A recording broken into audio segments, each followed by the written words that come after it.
Bernard Hopkins versus John Pascal. This was a very good fight. I got to give mad props to Bernard Hopkins. He showed me that at 45, he still has something left in the tank, and I give him mad respect and props for that. I was wrong in my prediction.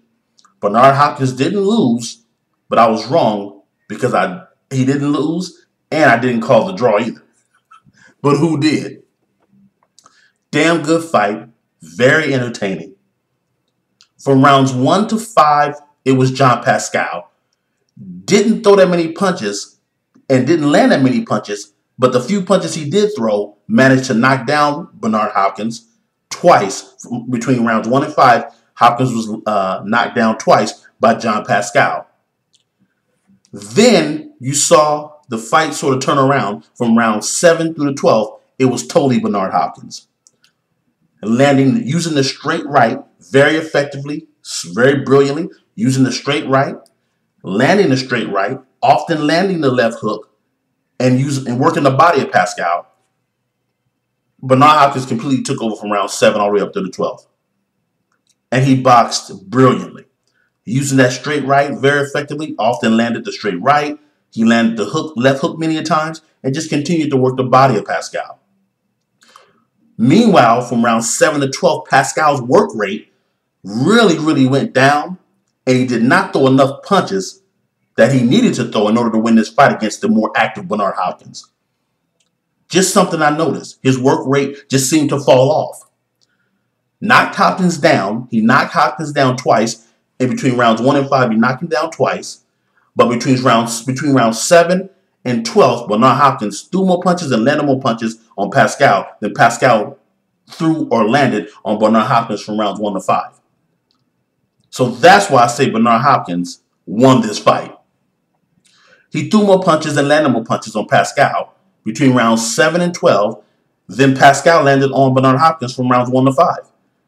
So if the man has a longer work rate from rounds and has a longer work rate and more rounds where he worked through more punches and landed more punches, that's the winner of the fight. And that was clearly Bernard Hopkins. Defense was very good for Bernard Hopkins. It was a very entertaining fight. I saw some post-fight videos on the fight before I watched it.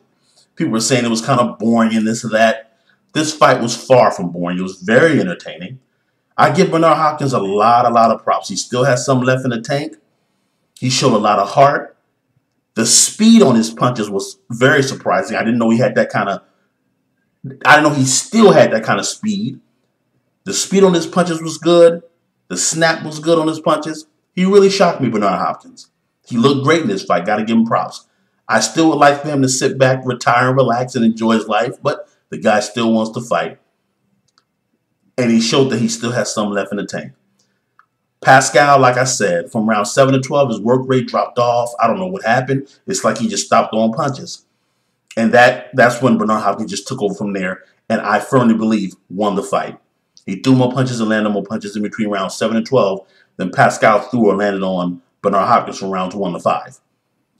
Bernard Hopkins won that fight, and it was a very good fight. I think this fight was called a draw. I don't think I know, because it was in Canada. So they backed up their boy Pascal.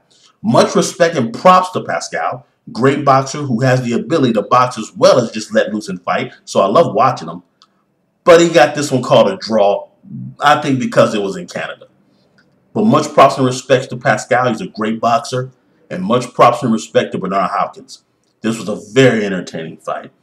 And I got to give Bernard a lot of props. Bernard Hopkins won this fight. It was not a draw. Bernard Hopkins won this fight. Yeah, darn good fight. Thanks for watching.